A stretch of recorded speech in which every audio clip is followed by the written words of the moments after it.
First സെമസ്റ്ററിലെ assessment four ലേണിങ്ങിലെ 5th യൂണിറ്റാണ് നമ്മൾ discuss ചെയ്യാൻ പോകുന്നത്. പ്രിവാലൻറ്റ് practices of assessment and reporting of quantitative data എന്നാണ് നമ്മുടെ ചാപ്റ്ററിൻ്റെ പേര്. ഡിഫറെൻറ്റ് അസസ്മെൻറ്റ് മെത്തേഡ്സിനെ കുറിച്ചിട്ടും ഡാറ്റ റിപ്പോർട്ട്സിനെ കുറിച്ചിട്ടൊക്കെയാണ് നമ്മൾ ഈ ഒരു ചാപ്റ്ററിൽ ഡിസ്കസ് ചെയ്യാൻ പോകുന്നത്. അപ്പോൾ നമ്മുടെ അസസ്മെൻറ്റ് സിസ്റ്റം എന്ന് വെച്ചാൽ നിലവിലുള്ള അസസ്മെൻറ്റ് സിസ്റ്റത്തിൽ ഒരുപാട് ഡ്രോബാക്സ് ഉണ്ട്. അതായത് നമ്മളിപ്പോൾ ഒരു കണ്ടിന്യൂസ് ആൻഡ് കോംപ്രഹെൻസീവ് ഇവാലുവേഷനാണല്ലോ നമ്മൾ ഫോക്കസ് ചെയ്യണമെന്ന് പറയുന്നത്. പക്ഷേ ആ ഒരു continuous and comprehensive evaluation method use ചെയ്തിട്ട് നമ്മൾ ഇവാലുവേറ്റ് ചെയ്യുന്ന സമയത്ത് അതിലൊരുപാട് ഒരുപാട് ബാരിയേഴ്സ് ഡ്രോബാക്സ് നമുക്ക് കാണാൻ പറ്റുന്നുണ്ട്. അതായത് 67% ഓഫ് ടീച്ചേഴ്സിന് ഒരു CCEയുടെ ഫുൾ ID ഇതുവരെ കിട്ടിയിട്ടില്ല.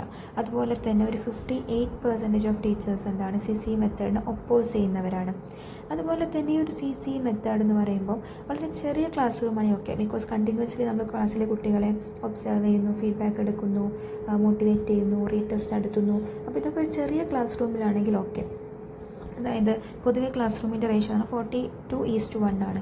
42 കുട്ടികൾക്ക് ഒരു ടീച്ചർ എന്നുള്ള പോലെയാണ്. പക്ഷേ നിലവിലുള്ള നമ്മുടെ എഡ്യൂക്കേഷൻ സിസ്റ്റത്തിൽ നമ്മൾ ക്ലാസ് റൂം നോക്കുകയാണെങ്കിൽ 60:1 എന്നുള്ള രീതിയിലൊക്കെ നമുക്ക് കാണാൻ പറ്റും. അതായത് 60 കുട്ടികളേക്ക് ഒരു ടീച്ചർ ക്ലാസ് എടുക്കുന്ന സമയത്ത് ഈ CCE മെത്തേഡ് പോലെയുള്ള മെത്തേഡ്സ് നമുക്ക് പ്രോപ്പറായിട്ട് ചെയ്യാൻ പറ്റില്ല. അപ്പം ഒരു ക്ലാസ് റൂമിൻ്റെ സൈസ് കാര്യങ്ങൾ കുറച്ച് കഴിഞ്ഞാൽ നമുക്ക് CCE മെത്തേഡ് പോസിബിളാണ്. പക്ഷേ ഒരു ലാർജ് അല്ലെങ്കിൽ ഒരു മാസ് ഓഡിയൻസിൽ CCE മെത്തേഡ് ഒരു ആക്ച്വലി പോസിബിൾ ആയിട്ടുള്ളൊരു മെത്തേഡല്ല. അതുപോലെ തന്നെ CCE മെത്തേഡ് ആക്ച്വലി നമ്മൾ കൊണ്ടുവന്നിട്ടുള്ളത് കുട്ടികൾക്കിടയിലുള്ള എക്സാം സ്ട്രെസ്സ് കാര്യങ്ങൾ കുറക്കുക ഉള്ളത് വിചാരിച്ചിട്ടാണല്ലേ. പക്ഷേ കുട്ടികൾക്ക് ഇടയിൽ ഡെയിലി എക്സാംസ് ആയതുകൊണ്ട് കുട്ടികൾക്ക് ആ ഒരു എക്സാം സ്ട്രെസ്സ് കാര്യങ്ങൾ ഡെയിലി അവർക്ക് എക്സാം സ്ട്രെസ്സിലൂടെ അവർ പോകേണ്ട ഒരു സിറ്റുവേഷൻ വരുന്നുണ്ട്. അതുപോലെ തന്നെ കുട്ടികൾ എക്സാമിന് സീരിയസ് അല്ലാതെ കാണുന്ന ഒരു സിറ്റുവേഷനിലേക്കും ഇത് നയിക്കുന്നുണ്ട്. അതുപോലെ തന്നെ പല കുട്ടികളും 10th നല്ല മാർക്ക് വാങ്ങിയിട്ട് പിന്നെ ഒരു സയൻസ് സ്ട്രീമൊക്കെ എടുത്ത് പഠിക്കുന്ന സമയത്ത് വളരെ ലോവർ മാർക്കിലേക്ക് പോകുന്ന കാണാറുണ്ട്. അപ്പോൾ അത് ആക്ച്വലി ഒരു ഗ്രേഡിംഗ് സിസ്റ്റത്തിൽ നിന്ന് മാർക്കിംഗ് സിസ്റ്റത്തിലേക്ക് വരുമ്പോഴുള്ള പ്രശ്നമായിട്ട് നമുക്കത് മനസ്സിലാക്കാൻ പറ്റും. അതുപോലെ തന്നെ ഒരു ഓവർ ക്രൗഡ് ക്ലാസ് റൂമിൽ ഒരിക്കലും CCE മെത്തേഡ് പോസിബിൾ ആയിട്ടുള്ള ഒരു മെത്തേഡല്ല. ഇങ്ങനെ ഒരുപാട് ഡ്രോബാക്ക് നമ്മുടെ CCE മെത്തേഡിനുണ്ട്. അതുപോലെ പ്രസൻറ്റ് എക്സാമിനേഷൻ സിസ്റ്റം നോക്കുകയാണെങ്കിലും അതിനും ഒരുപാട് ഡ്രോബാക്ക് നമുക്ക് കാണാൻ പറ്റുന്നുണ്ട്.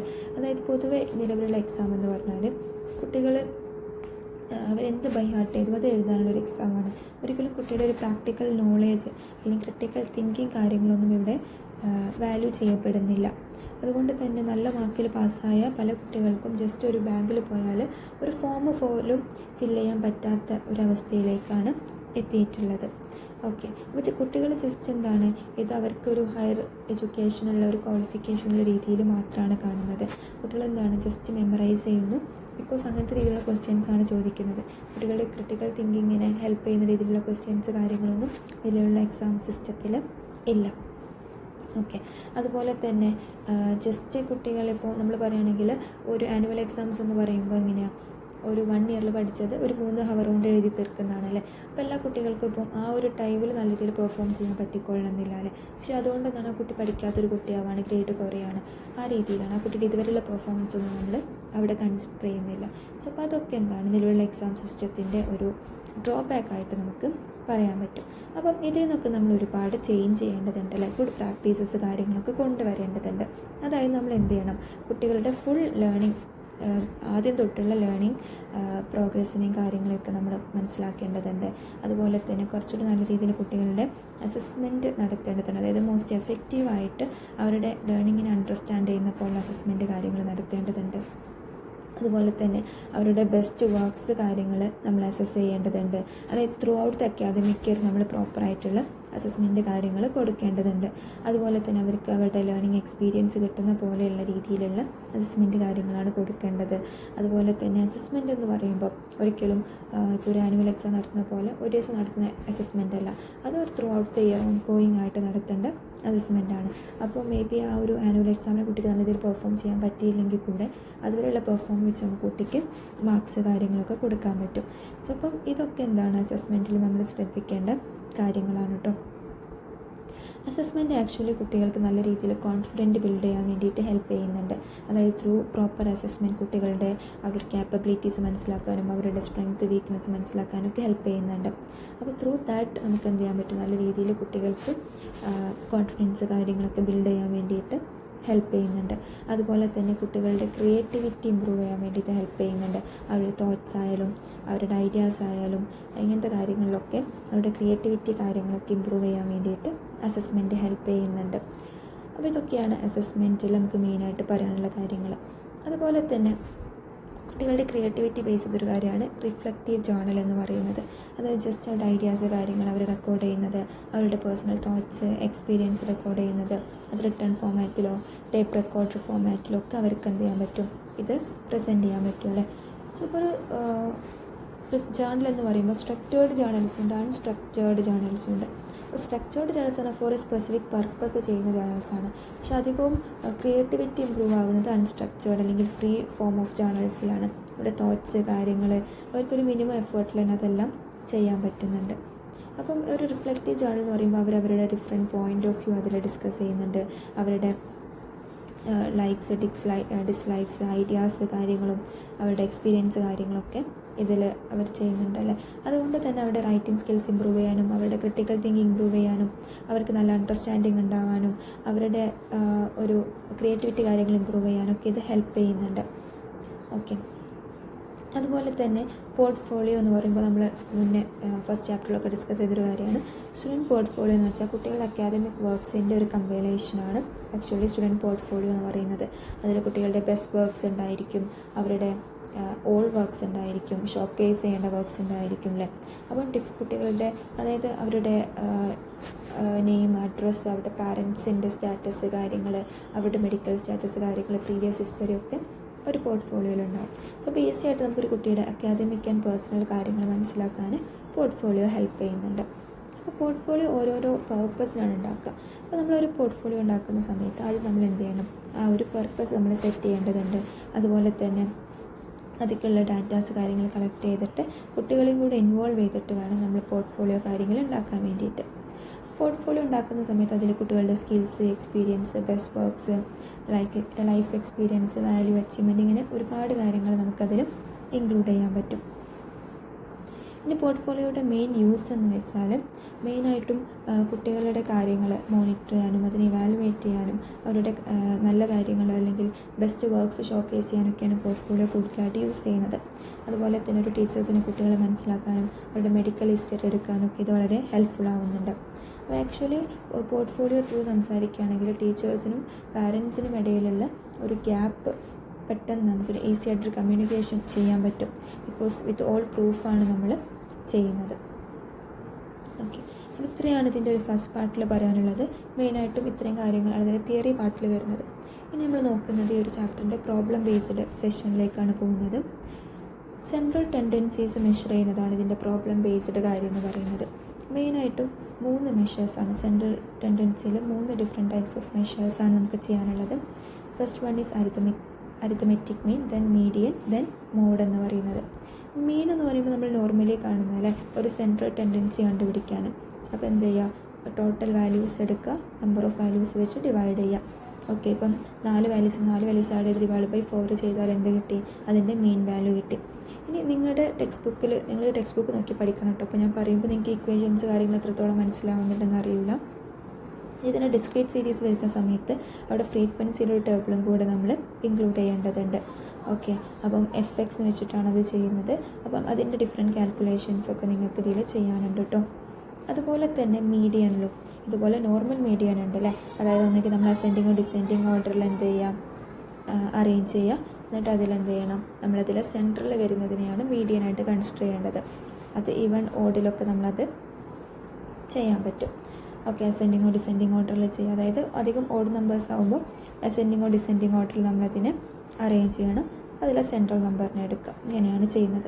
ഇതിൻ്റെ ഡിസ്ക്രീറ്റ് സീരീസ് അല്ലെങ്കിൽ ഗ്രൂപ്പ് ഡാറ്റ വരുന്ന സമയത്ത് അവിടെ ഫ്രീക്വൻസി ടേബിളും ക്യുമുലേറ്റീവ് ഫ്രീക്വൻസി കാര്യങ്ങളൊക്കെ വന്നിട്ട് ഇക്വേഷനിൽ ചേഞ്ചസ് കാര്യങ്ങൾ വരും. അപ്പോൾ അതൊക്കെ നോക്കി വെക്കാം. ഇനി പ്രോബ്ലം സെക്ഷൻ നിങ്ങൾ അങ്ങനെ നോക്കുന്നില്ലെങ്കിലും ഇക്വേഷൻസെങ്കിലും ജസ്റ്റ് നിങ്ങൾ എന്ത് ചെയ്യണം, നോക്കി വെക്കണം കേട്ടോ. അതുപോലെ തന്നെ കണ്ടിന്യൂസ് സീരീസ് അതിൻ്റെയൊക്കെ മീഡിയൻ്റെ കാര്യങ്ങൾ നമുക്കിതിൽ കാണാനുണ്ട്. പിന്നെ മീഡിയൻ്റെ ഒരു മെറിറ്റ് എന്ന് വെച്ചാൽ കാൽക്കുലേഷൻ കാര്യങ്ങളൊക്കെ ഈസിയാണ്. അതുപോലെ തന്നെ ഭയങ്കരമായിട്ട് ഹെവി കാൽക്കുലേഷൻസ് കാര്യങ്ങളൊന്നും ഇല്ലാത്തത് കൊണ്ട് തന്നെ ഈസി ആയിട്ട് ആർക്ക് വേണമെങ്കിലും ഇത് ഈസി അണ്ടർസ്റ്റാൻഡും ചെയ്യാം, ഈസി ആയിട്ട് മനസ്സിലാക്കുകയും ചെയ്യാം. അതുപോലെ തന്നെ ഗ്രാഫിക്കൽ മെത്തേഡ് കാര്യങ്ങളൊക്കെ യൂസ് ചെയ്തിട്ട് മീഡിയൻ നമുക്ക് ഡ്രോ ചെയ്ത് കാണിക്കാൻ പറ്റും. ഗ്രാഫിക് കാര്യങ്ങളൊക്കെ നമ്മൾ ലാസ്റ്റ് ഡിസ്കസ് ചെയ്യും കേട്ടോ. നമ്മൾ മോഡാണ് ഡിസ്കസ് ചെയ്യുന്നത്. മോഡ് എന്ന് വെച്ചാൽ മോസ്റ്റ് ഫ്രീക്വൻ്റ്ലി വരുന്ന വേർഡിനെ കണ്ടുപിടിക്കാനാണ് മോഡ് എന്ന് പറയുന്നത്. അപ്പോൾ നമ്മൾ എന്ത് ചെയ്യുക, ഡാറ്റ നോക്കിയിട്ട് അതിൽ ഏറ്റവും ഫ്രീക്വൻ്റ് ആയിട്ട് കൂടുതൽ തവണ വന്നിട്ടുള്ളതായിരിക്കും അതിൻ്റെ മോഡ് എന്ന് പറയുന്നത്. അപ്പോൾ നിങ്ങളുടെ ടെക്സ്റ്റ് ബുക്കിൽ ഡിഫറെൻറ്റ് എക്സാമ്പിൾസ് ഒക്കെ ഉണ്ട്, അത് നോക്കുക. ഇനി ഇത് തന്നെ ഒരു ഡിസ്ക്രീറ്റ് സീരീസിൽ വരികയാണെങ്കിൽ ഡിഫറെൻറ്റ് എക്സാംസ് വെച്ചിട്ടാണ് ഡിഫറെൻറ്റ് ഇക്വേഷൻ വെച്ചിട്ടാണ് അതിനെ ചെയ്യുക കേട്ടോ. L + F - F1 × C / 2F - F1 - F2 ഈ ഒരു ഇക്വേഷൻ വെച്ചിട്ടാണ് ചെയ്യുക. അപ്പം അതൊന്ന് നിങ്ങൾ മനസ്സിലാക്കി മതി. ഇക്വേഷൻ ജസ്റ്റ് ഒന്ന് പഠിക്കുക കേട്ടോ. അപ്പോൾ ഇതും എന്താണ്, കാൽക്കുലേറ്റ് ചെയ്യാൻ ഈസി ആയിരിക്കും. അതുപോലെ തന്നെ ഗ്രാഫിക്കൽ മെത്തേഡ് വെച്ച് നമുക്ക് കാണാൻ പറ്റും. അതുപോലെ തന്നെ കുറച്ചുകൂടി ഈസി ആയിട്ട് ഇവാലുവേഷനൊക്കെ ഇത് ഈസിയാണെന്നുള്ള രീതിയിൽ മെറിറ്റ്സ് എഴുതിയാൽ മതി. അത് ഏതിൻ്റെ ആണെങ്കിലും മെറിറ്റ്സ് അങ്ങനെ എഴുതിയാൽ മതി. ഇനി ഇതിൽ ശ്രദ്ധിക്കേണ്ട ഒരു കാര്യം എന്ന് വെച്ചാൽ mean, median, mode value equal ആവുകയാണെങ്കിൽ ആ ക്ലാസ് റൂമിൽ എല്ലാവരും ആവറേജ് മാർക്ക് സെക്യൂർ ചെയ്തിട്ടുണ്ടെന്നാണ് മീനിങ്. ഇനി mean is greater than median and mode ആണെങ്കിൽ, അതായത് മോഡാണ് ഏറ്റവും കൂടുതൽ വരുന്നതെങ്കിൽ സ്റ്റുഡൻസ് ഹൈ മാർക്സാണ്, ആ ക്ലാസ്സിലെ എല്ലാ സ്റ്റുഡൻസും ഹൈ മാർക്സാണ് സെക്യൂർ ചെയ്ത് നമുക്ക് പറയാൻ പറ്റും. ഇനി മീനാണ് ഗ്രേറ്റർ ദാനെങ്കിൽ, അതായത് മോഡ് ഏറ്റവും കുറവ്, ദെൻ മീഡിയൻ, ദെൻ മീനാണ് കൂടുതലെങ്കിൽ ലോവർ മാർക്കാണ് ക്ലാസ് റൂമിൽ എല്ലാവരും അക്വയർ ചെയ്തിട്ടുള്ളത് നമുക്ക് മനസ്സിലാക്കാൻ പറ്റും. ഓക്കെ, അപ്പോൾ ഈ 3 ക്ലാസിഫിക്കേഷൻ നിങ്ങൾ മനസ്സിലാക്കട്ടെ. ഇത് ബേസ് ചെയ്തിട്ടാണ് നമ്മൾ ചെയ്യുക. ഇത് നിങ്ങൾക്ക് ഇപ്രാവശ്യം എക്സാംസിന് ചോദിച്ചില്ലെങ്കിലും തേർഡ് സെമ്മിൽ നിങ്ങൾക്ക് ഇത് ആവശ്യം വരും കേട്ടോ. നിങ്ങൾക്ക് റെക്കോർഡൊക്കെ എഴുതുമ്പോൾ ഇത് ആവശ്യമായിട്ട് വരാറുണ്ട്. പിന്നെ നമുക്ക് ഒരു ഇക്വേഷൻ പഠിക്കാനുള്ളത് ഡിസ്പേർഷൻ കണ്ടുപിടിക്കാനുള്ള മെഷർമെൻ്റ് ആണ്. Range, quarter deviation, average deviation, standard deviation, ഇങ്ങനെ 4 ഇക്വേഷൻസ് ബേസ് ചെയ്തിട്ടുള്ള ഡീവിയേഷനാണ് കണ്ടുപിടിക്കാനുള്ളത്. അതിൽ ഫസ്റ്റ് വൺ റേഞ്ച്. റേഞ്ച് എന്ന് വെച്ചാൽ ഒരു ഇതിലെ സ്മോളസ്റ്റ് ഐറ്റവും ലാർജസ്റ്റ് ഐറ്റവും തമ്മിലുള്ള ഡിഫറൻസിനെയാണ് റേഞ്ച് എന്ന് പറയുന്നത്. അതുപോലെ ക്വാർട്ടർ ഡീവിയേഷൻ ആണെങ്കിൽ നമ്മൾ ആദ്യം എന്ത് ചെയ്യും, ഒരു ഡാറ്റിനെ 4 ഡീവിയേഷൻസ് ആക്കിയിട്ട് മാറ്റിയിട്ട് അതിനെ നമ്മൾ 3 ക്വാർട്ടേൽസ് ആക്കി മാറ്റും. ഇതാണ് ക്വാർട്ടർ ഡീവിയേഷൻ. അതിന് നമ്മൾ Q3 - Q2/2 എന്നുള്ള ഇക്വേഷനൊക്കെ ബേസ് ചെയ്തിട്ടാണ് ചെയ്യുന്നത്. Then average deviation. നമ്മൾ പൊതുവെ ആവറേജ് കാണുന്ന പോലെ തന്നെ അതിൻ്റെ സമ്മേഷൻ ബേസ് ചെയ്തിട്ടൊക്കെയാണ് ആവറേജ് ഡീവിയേഷൻ കാണുന്നത്. ഓക്കെ, സോ അപ്പോൾ അതെന്ത് ചെയ്യുക, നിങ്ങൾ ടെക്സ്റ്റ് ബുക്ക് നോക്കിയിട്ടൊന്ന് പഠിക്കുക കേട്ടോ. Then graphical representation. ഈ ചാപ്റ്ററിലെ ലാസ്റ്റ് പോർഷനാണ് ഗ്രാഫിക്കൽ റെപ്രസെൻറ്റേഷൻ. സോ അപ്പോൾ ഗ്രാഫ് എന്ന് വെച്ചാൽ വളരെ ഇമ്പോർട്ടൻ്റ് ആണല്ലേ.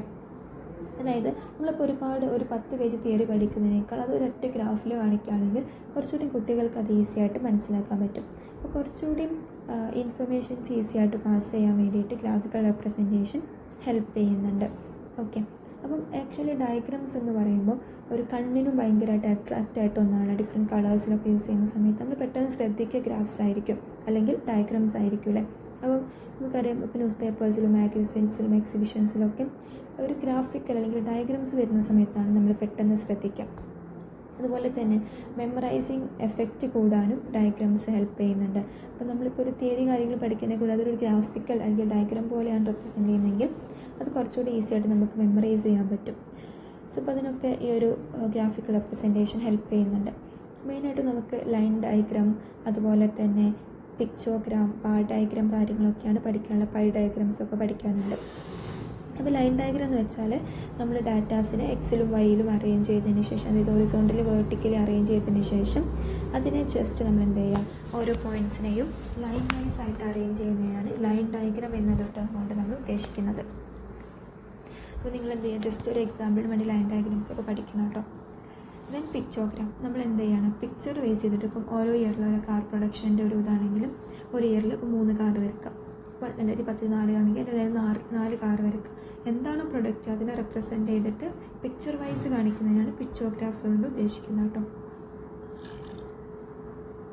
പിന്നെ നമുക്കറിയാവുന്ന കോമൺ ആയിട്ടുള്ള കാര്യമാണ് ബാർ ഡയഗ്രാം. റെക്റ്റാങ്കുലർ ബാർസ് പോലെ, അതായത് ഒരു കോമൺ ബേസിൽ സ്റ്റാൻഡ് ചെയ്യുന്ന പോലെ റെക്റ്റാങ്കുലർ ബാർസ് വരയ്ക്കുന്നതിനെയാണ് ബാർ ഡയഗ്രാം കൊണ്ട് ഉദ്ദേശിക്കുന്നത്. അപ്പോൾ ബാറിൻ്റെ ലെങ്ത്ത് ഒക്കെ എത്രയാണോ അതിന് പ്രപ്പോർഷണൽ ആയിരിക്കും. പക്ഷേ തിക്നെസ് കാര്യങ്ങളൊക്കെ എല്ലാ ബാർസിനും ഈക്വൽ ആയിരിക്കും.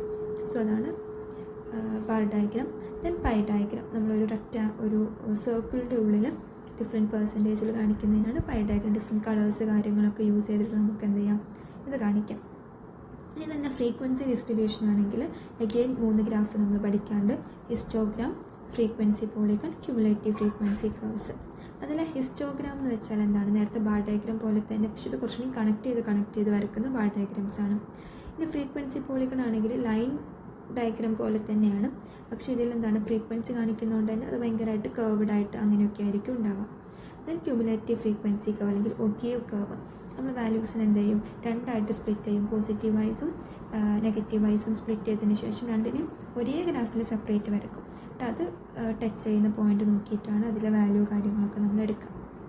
ഈ ഒരു പോർഷൻ ഏറ്റവും ഇമ്പോർട്ടൻ്റ് ആണ്, ഈ ഗ്രാഫ് എന്ന് പറയുന്നത് കേട്ടോ. ഗ്രാഫും പ്രോബ്ലം ഒക്കെയാണ് ഇമ്പോർട്ടൻറ്റ്. പ്രോബ്ലം നിങ്ങൾ സ്കിപ്പ് ചെയ്യുകയാണെങ്കിലും ഗ്രാഫ് നിങ്ങൾ നിർബന്ധമായിട്ടും പഠിക്കാം. പിന്നെ ബാക്കിയെല്ലാം കോമൺ കാര്യങ്ങളാണല്ലോ, സ്റ്റുഡൻറ്റ് പോർട്ട്ഫോളിയോ, ജേർണലിങ് കാര്യങ്ങൾ, അതൊക്കെ നന്നായിട്ട് നോക്കി വെക്കാം കേട്ടോ.